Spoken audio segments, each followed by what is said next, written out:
Hey guys, this is Dan Lowak with Coalcracker Bushcraft. Today we're going to be making the protectant that I speak a lot about in my videos that we use on knife blades, axe handles, and leather goods. So let's get started. So the items we need for this project are tallow, and this is raccoon tallow that I fleshed off a raccoon this past trapping season, and I just had it stored in the freezer. You're going to need some type of wax. Now I have beeswax and paraffin wax. Doesn't make a difference. Whatever kind of wax you can get your hands on is going to work for this. And then you're going to need some containers. You need some containers to render down your tallow, which we're going to talk about here shortly.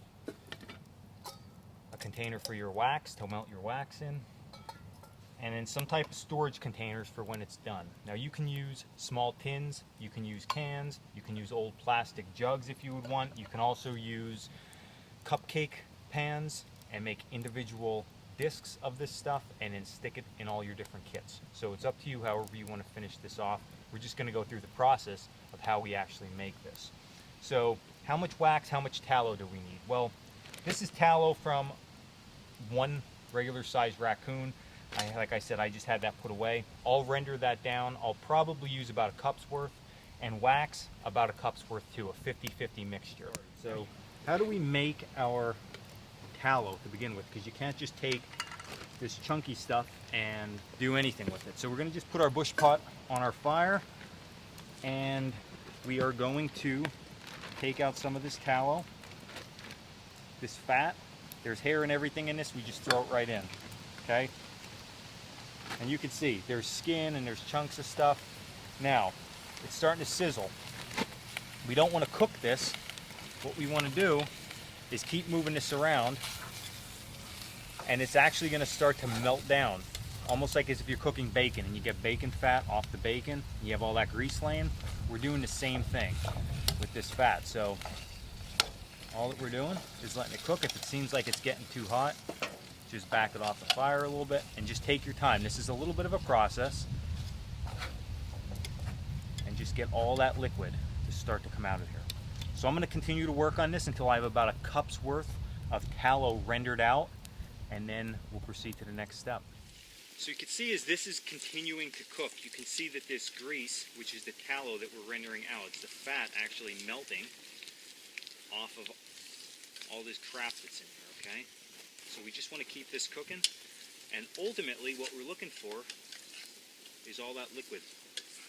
That's what we want to get out. We want to get all this other stuff cooked out of here.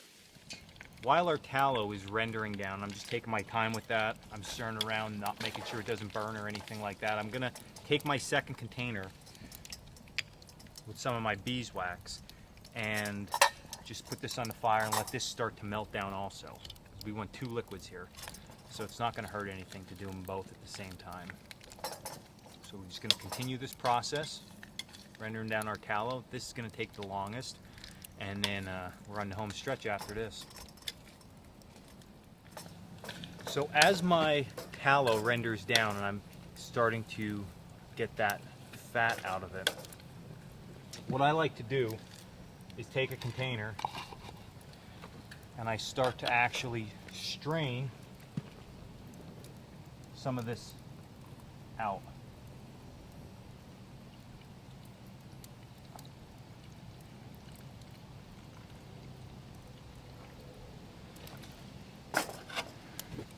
And I'll just continue this process. All the wax is now melted, and the tallow that I've collected is about a cup worth in this small container. So what I'm going to do next is I'm going to take the tallow that I still am rendering, and I'm just going to strain out the rest. Then I can just get rid of whatever is left. Now if you would do this fresh and you didn't have hair and stuff mixed in it, you could eat that. That's basically a cracklin. So that is edible, but for our purposes, we're not going to be eating that. So what I'm going to do now is just scrape out the inside of this a little bit.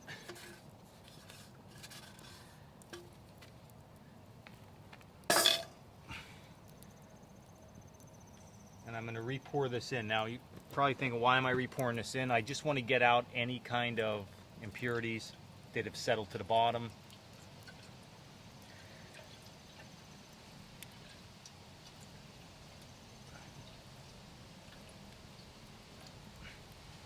There we go, and there's a little bit of tallow in there left that I'm going to lose, but I am getting a lot of crappy stuff out of there too, so I'm okay with that.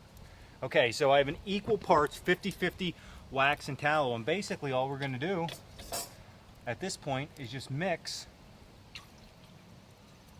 the tallow and the wax. Just like that. Give it a quick stir and pull this off the fire. Now, at this point what you can do is, that smoke's killing me guys, killing me. We're going to take our mixture and I'm going to actually just add it into a tin can here and just let it cool. Now it's going to take a little while because it's warm out, but once that sets up, you have yourself a great waterproofer, something you can put on your knife blade, something you can put on your axe handles. It works out perfect. At this point I might add a little bit into my Altoids tin that I have off to the side, just so I have a small bar of it to carry. You can wrap it up in a brown paper bag or something like that, or keep it in an Altoids tin and carry it with you for all your leather working and axe and knife care. So it's a super easy project. It's just melting some stuff down and mixing it, and that's really it. So once this hardens up, we'll show you it and we'll get a little bit on our knives. It's been about an hour and a half, and it is pretty hot out today since I finished up the wax and tallow mixture. And once it gets hardened up, I'll show you in this can. It's solid, it's not coming out, and it's good to go. You'd be able to store this stuff in your kit. It's not going to melt and run all over the place. So that 50-50 mixture works probably the best out of anything.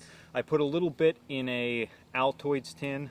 So let's see, you break a section of that out, and you can see it just breaks apart. The wax and tallow, that works great on knives.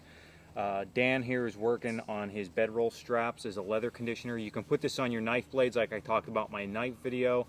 It works good for that. You can even rub it into your handles. I have a wooden handle on my knife, so I can work it into that. It helps treat that. Axes, axe sheaths, belt pouches, even some of your wooden carved cooking kit that our friend Mike and Tina made us for out in the woods. So you can work all of it in and treat all your gear with this. So I hope you enjoyed this video. It's a quick, easy process to make this, and it works out great. We've been using it for years, and it's definitely our go-to treatment for almost all of our entire gear. This was Dan Wowak of Coalcracker Bushcraft. If you haven't already, please subscribe. Also check me out on Facebook under Dan Wowak, or on Instagram at Coalcracker Bushcraft for some cool pics, and I'll keep you updated on what's going on and what's upcoming. Talk to you later, guys.